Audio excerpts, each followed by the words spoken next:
नमो नमः। सुप्रभातम। आज हम कर्मवाच्य और भाववाच्य इनका अध्ययन करेंगे। संस्कृत में 3 वाच्य होते हैं: कर्तृवाच्य, कर्मवाच्य और भाववाच्य। उससे पहले हम शब्दकोश में विद्यमान कुछ शब्दों का अध्ययन करेंगे। रचनानुवाद कौमुदी के अंतर्गत आज हम अभ्यास 26 के शब्दों का अध्ययन करेंगे। आज हम कर्तृवाच्य का तो अध्ययन करेंगे, कर्मवाच्य का, भाववाच्य का, साथ ही में कर्तृ शब्द के रूपों को भी देखेंगे। वैसे तो आप कर्तृ शब्द के रूपों को स्मरण कर चुके हैं। अब आज हम देखें कि कर्तृवाचक जो कर्ता जो शब्द बनता है कर्तृ में, तो ऋकारांत पुल्लिंग कौन कौन से शब्द होते हैं।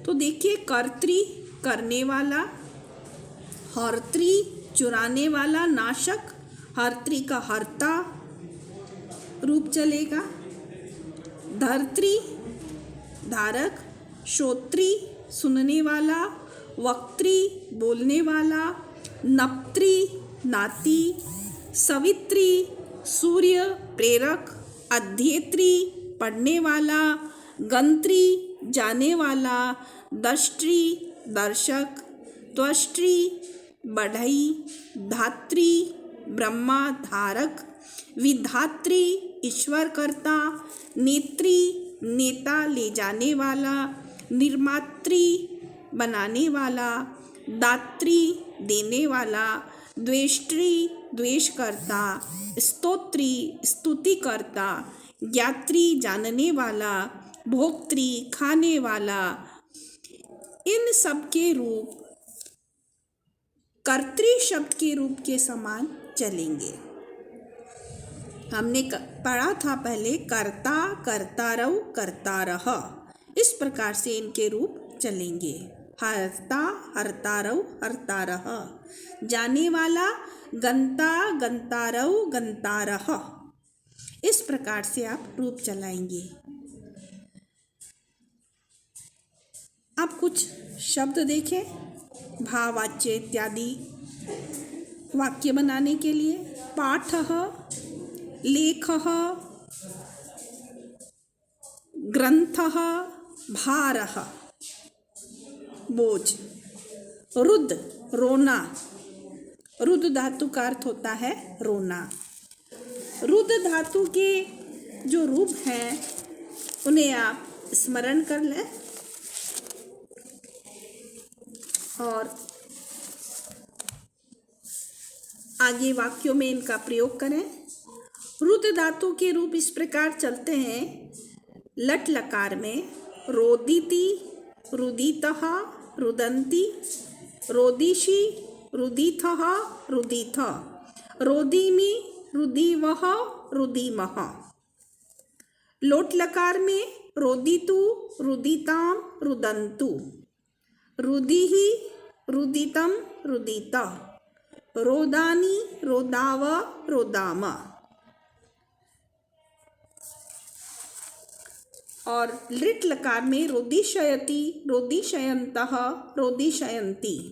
इस प्रकार से लट लकार के समान इनके रूप चला लें।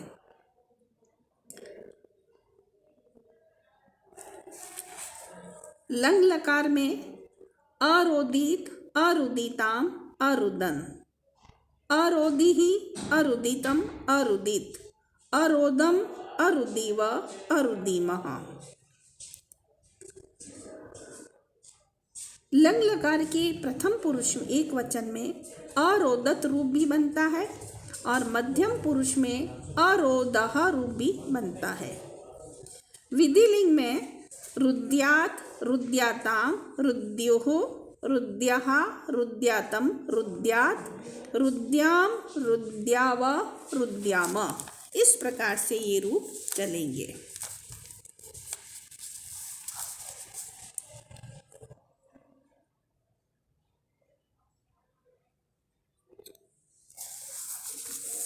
अब आप तुदादि गण धातुओं की विशेषता देखें कि धातु और प्रत्यय के बीच में अ लगता है। भवादि गण में धातु को गुण होता है, परंतु तुदादि गण में धातु को गुण नहीं होता। जैसे लिख का हो जाएगा लिखती, तुद धातु का तुदती, मिल धातु से मिलती, शिप धातु का शिपति।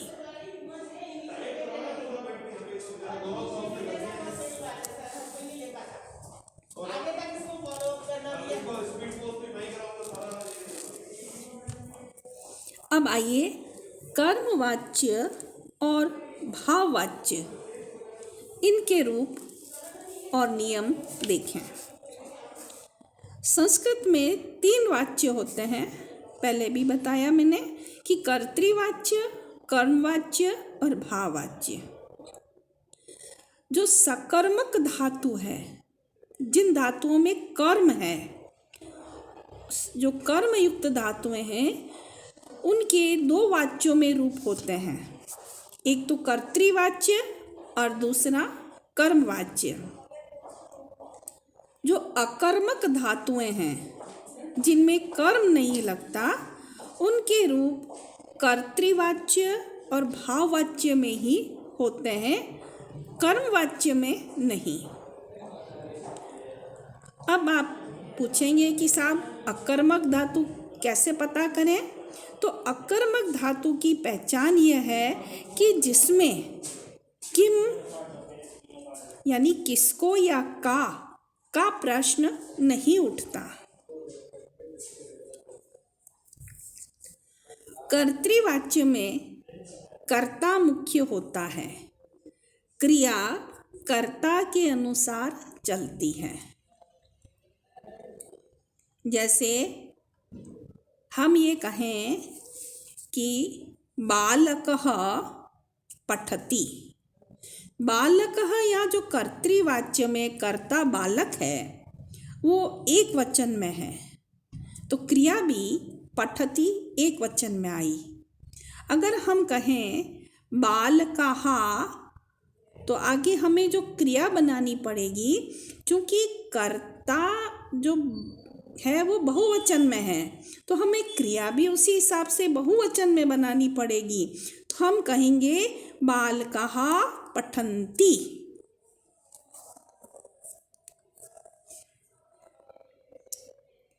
अगर हम कहें कि 2 बालक पढ़ते हैं, तो कर्ता द्विवचन में हो गया, तो क्रिया भी पुनः द्विवचन में लगेगी।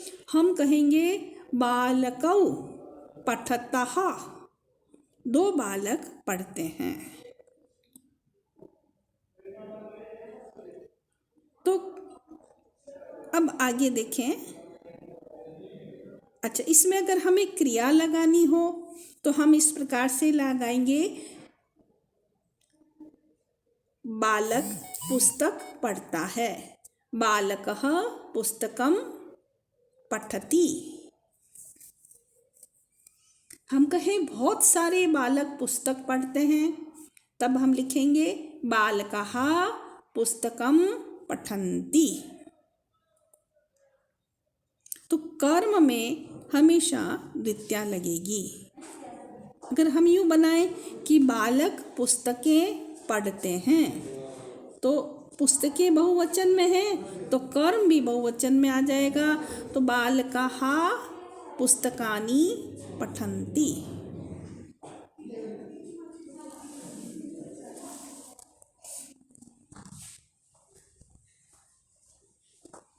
कर्मवाच्य में कर्म मुख्य होता है।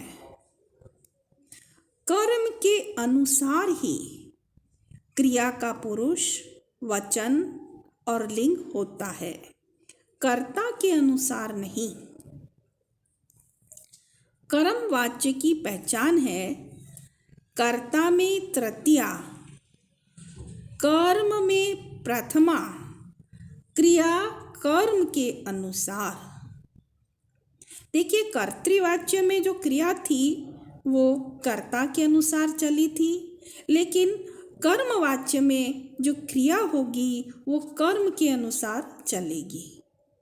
कर्तृवाच्य में कर्म में द्वितीया विभक्ति है, लेकिन कर्मवाच्य में क्योंकि कर्म प्रमुख है इसलिए कर्म में प्रथमा विभक्ति होगी, क्योंकि क्रिया कर्म के अनुसार चलेगी। कर्म के अनुसार ही क्रिया का पुरुष, वचन और लिंग होगा। कर्तृवाच्य में इसके विपरीत है। कर्तृवाच्य में क्रिया का पुरुष, वचन और लिंग कर्ता के अनुसार होता है। अब भाववाच्य में कर्ता में तृतीया, कर्म तो होगा ही नहीं, और क्रिया में प्रथम पुरुष का एक वचन होगा। भाववाच्य में कर्ता में तृतीया, कर्म होगा ही नहीं, क्रिया में प्रथम पुरुष का एक वचन होगा। कर्मवाच्य और भाववाच्य में सार्वधातुक लकारों में धातु और प्रत्यय के बीच में य लग जाता है। धातु का रूप सदा आत्मनेपद में ही चलता है। धातु चाहे किसी पद की हो, लिट में य नहीं लगेगा। कर्मवाच्य पुनः देखें, जो कर्मवाच्य और भाववाच्य है उसमें जो सार्वधातुक लकार हैं, यानी लट लकार, लोट लकार, लंग लकार और विधिलिंग, इन चारों में धातु और प्रत्यय के बीच में य लग जाएगा। जैसे गम धातु है तो गम से गम्यते, क्योंकि धातु का रूप सदा आत्मनेपद में ही चलेगा, और लिट में य नहीं लगेगा। धातु के साथ य लगाकर धातु के रूप सेव धातु के तुल्य चलेंगे या युद्ध के तुल्य, और लिट में इष्यते या स्यते लगेगा। जैसे गम धातु है तो गम्यते, गम्यताम, लोट लकार में गम्यताम, लंग लकार में अगम्यत, विधिलिंग में गम्येत, और लिट लकार में इष्यते लगता है तो गम प्लस इष्यते तो गमिष्यते। इस प्रकार से इनका रूप चलेगा। सेव धातु के रूप आपने पहले स्मरण कर चुके हैं, तो जो सेव धातु का रूप है उसी प्रकार से ये धातु के रूप कर्मवाच्य और भाववाच्य में लगेंगे, आत्मनेपद में रूप चलेंगे। सेव धातु के रूप आपको याद ही है, पुनः मैं याद दिला दूं। लट लकार में चलेंगे सेवते, सेवेते, सेवन्ते, सेवसे, सेवेथे, सेवध्वे, सेवे, सेवावहे, सेवामहे। लोट लकार में सेवताम, सेवेताम, सेवन्ताम, सेवस्व, सेवेथाम, सेवध्वम, सेवै, सेवावहै, सेवामहै। लंग लकार में प्रथम पुरुष, मध्यम पुरुष, उत्तम पुरुष, इनके रूप एक साथ इस प्रकार हैं। असेवत, असेवेताम, असेवंत, असेवथाः, असेवेथाम, असेवध्वम, असेवे, असेवावहै, असेवामहै। विधिलिंग में सेवेत, सेवेयाताम, सेवेरन, सेवेथाः, सेवेयाथाम, सेवेध्वम, सेवे य, सेवे वहई, सेवे महई। और लिट लकार में इष्यते रूप लग गया सेव के आगे। सेविष्यते, सेविष्यन्ते, सेविष्यते, सेविष्येते, सेविष्यन्ते। सेविष्यसे, सेविष्येथे, सेविष्यध्वे। सेविष्ये, सेविष्यावहै, सेविष्यामहे। इस प्रकार से सेव धातु के रूप चलते हैं। तो हम कर्म वाच्य और भाव वाच्य में जो धातुएं हैं उनके साथ य लगाकर सेव धातु के तुल्य रूप चलाएंगे। आइए अब हम अभ्यास देखें। उदाहरण वाक्य है कि मेरे द्वारा पुस्तक पढ़ी जाती है। तो हो जाएगा त्वया, मेरे द्वारा मया पुस्तकम पठ्यते। अगर कहें तेरे द्वारा पुस्तक पढ़ी जाती है तो त्वया पुस्तकम पठ्यते। या आप देखिए, जो पुस्तकम कर्मवाच्य का है, तो कर्मवाच्य में कर्ता में तृतीया विभक्ति हो गई, कर्म में प्रथमा, और जो क्रिया है वो कर्म के अनुसार लग गई।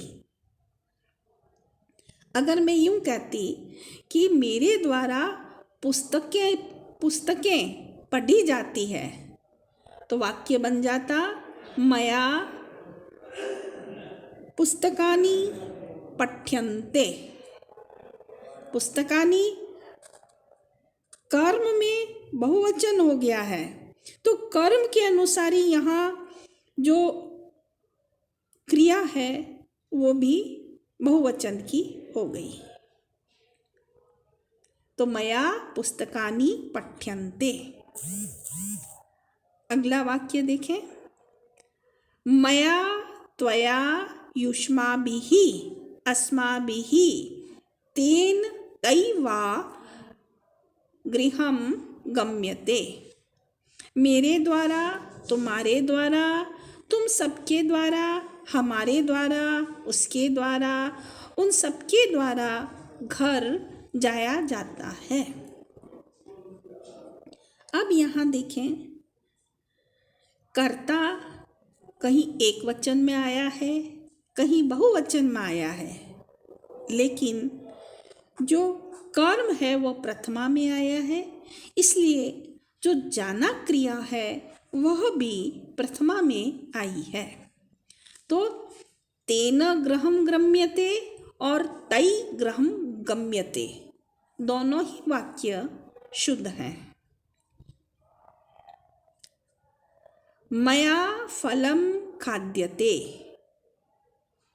फलम कर्म में प्रथमा है, इसलिए क्रिया में भी प्रथमा है। मया फले खाद्यते,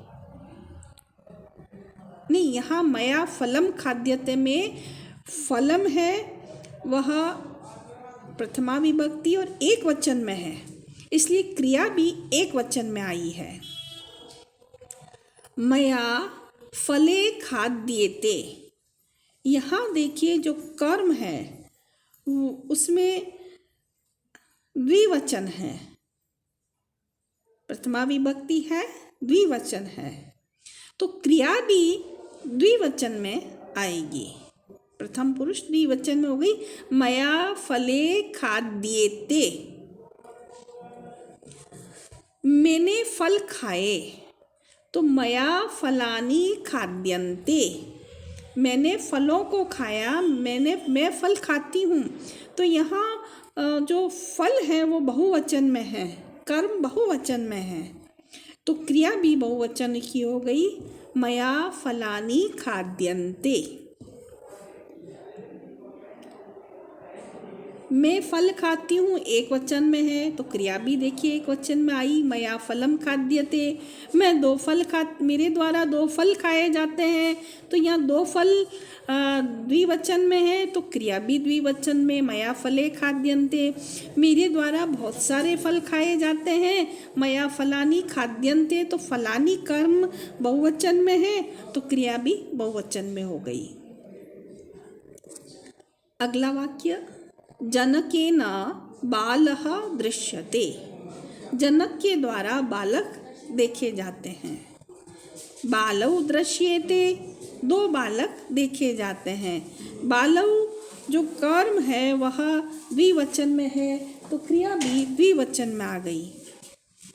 बालाः दृश्यन्ते, यहाँ बाला बहुवचन में है तो क्रिया भी बहुवचन में आ गई।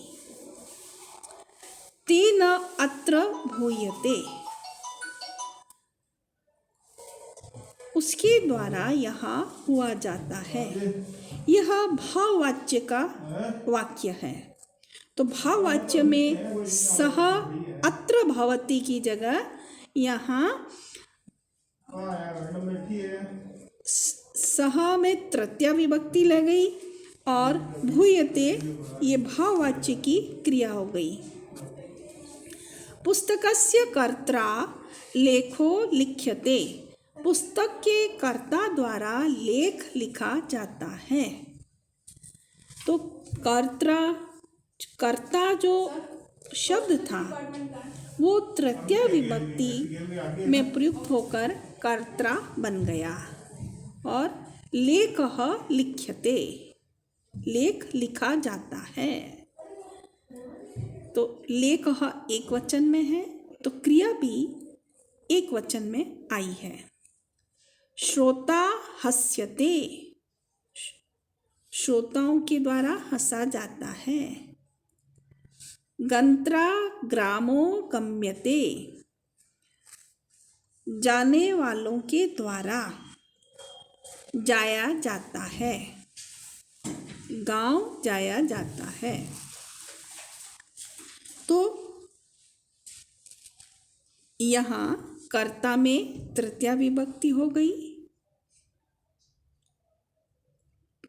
और गम्यते जो क्रिया है वह प्रथम पुरुष एक वचन में प्रयुक्त हो गया। अध्येतृभिः पाठाः पठ्यन्ते, अध्येताओं के द्वारा पाठ पढ़े जाते हैं। नप्त्रा भोजन पच्येत,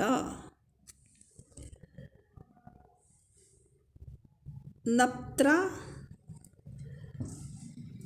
जो नाती है उसके द्वारा भोजन पच्येत पकाया जाता है।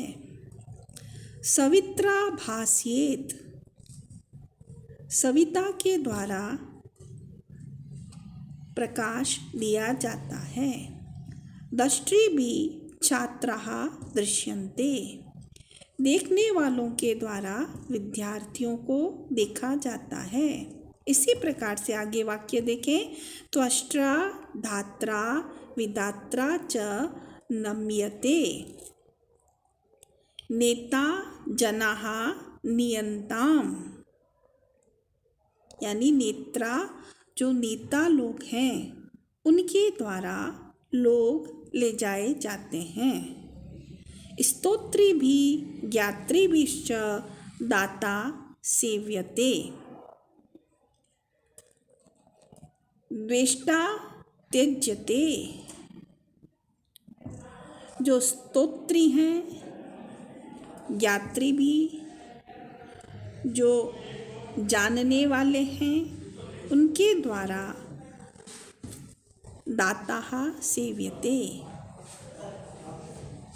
जो दातागण हैं उनके द्वारा दाता सेव्यते सेवा की जाती है, दाता की सेवा की जाती है।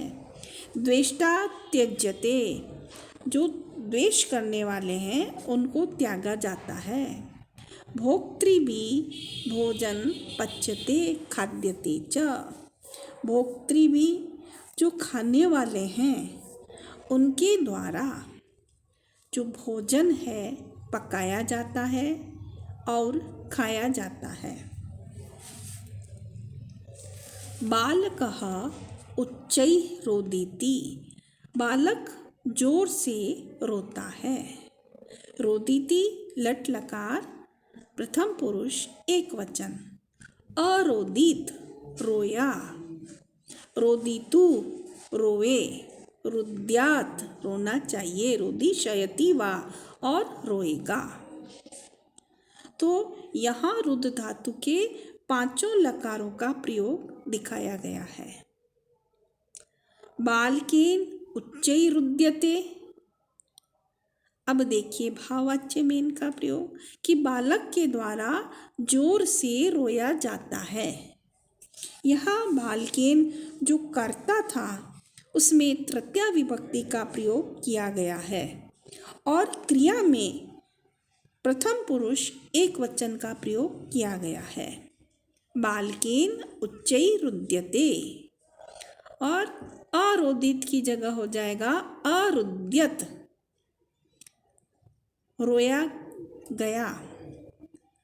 बालक के द्वारा जोर से रोया जाए, रोदित तू की जगह रुद्येत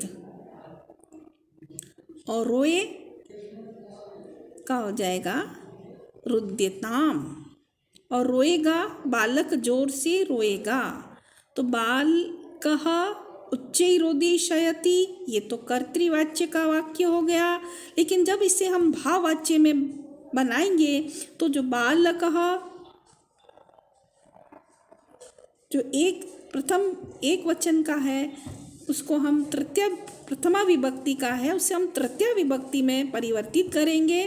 बालकः का बन जाएगा बालकेन और रोदिशयति इसको हम सेव धातु के तुल्य रूप बनाते हुए रुद्ध धातु के आगे इष्यते लगाएंगे और रोदिशयते बन जाएगा।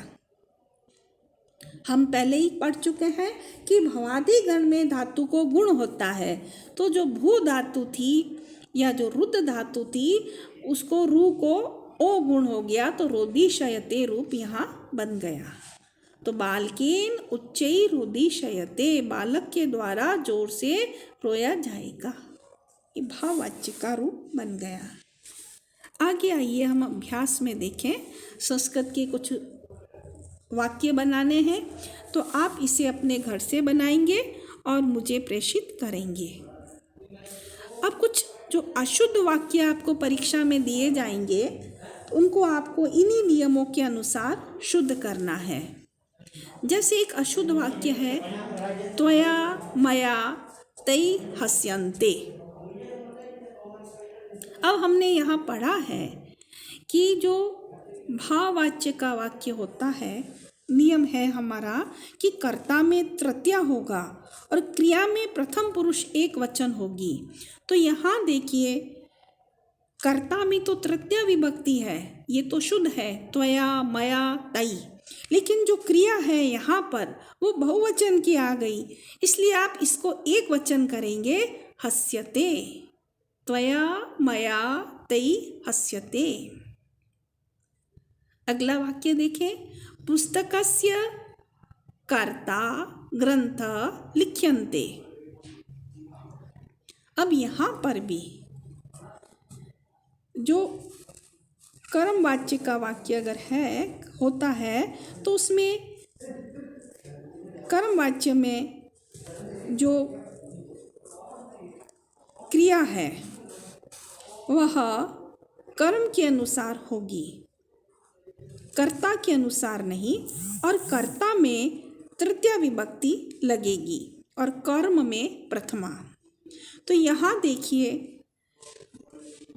जो कर्ता है उसमें प्रथमा विभक्ति लगी है, तो आप इसको तृतीया विभक्ति में परिवर्तित करें तो कर्ता का तृतीया विभक्ति में बन जाएगा कर्त्रा, और कर्म में प्रथमा विभक्ति ग्रंथः लगेगा, और जो क्रिया है अब वो कर्म के अनुसार चलेगी। तो ग्रंथः प्रथमा विभक्ति में है, इसलिए क्रिया भी यहाँ लिख्यन्ते के स्थान पर लिख्यते लगेगी। तो पुस्तकस्य कर्त्रा ग्रंथः लिख्यते। अगला वाक्य देखें, ग्रामान् गन्त्रा ग्रामः गच्छेयु। अब यहाँ पर जो वाक्य है वो बहुवचन का बनाना है, हमें बहुवचन में आ रही है, तो वाक्य बन जाएगा ग्रामान् गन्त्रिभिः, बहुवचन में ग्रामः गम्येरन्, गच्छेयु का गम्येरन् बन जाएगा। अब रुद्र धातु के रूप आपको स्मरण करने हैं, तो आप देखिए यहाँ वाक्य रुद्र धातु के जो रूप हैं, धातु रूप, वो अशुद्ध दिए हुए हैं, इन्हें आपको शुद्ध करना है। तो यहाँ रोदती, रोदामी, रोदेत, रोद, ये तीनों अशुद्ध हैं, तो इनके शुद्ध रूप बनेंगे रोदीति, और जो उत्तम पुरुष एक वचन में बनेगा रोदीमी, और विधिलिंग में बनेगा रुद्यात, और लोट लकार मध्यम पुरुष एक वचन में रुदिहि। इस प्रकार से इनके धातु रूप बनेंगे। इन्हें आप कंठस्थ करें और वाक्य का निर्माण जो आपको अभ्यास में दिए गए हैं संस्कृत बनाने के लिए, उनको आप संस्कृत बनाएं। आज के लिए इतना ही। नमस्ते। नमो नमः।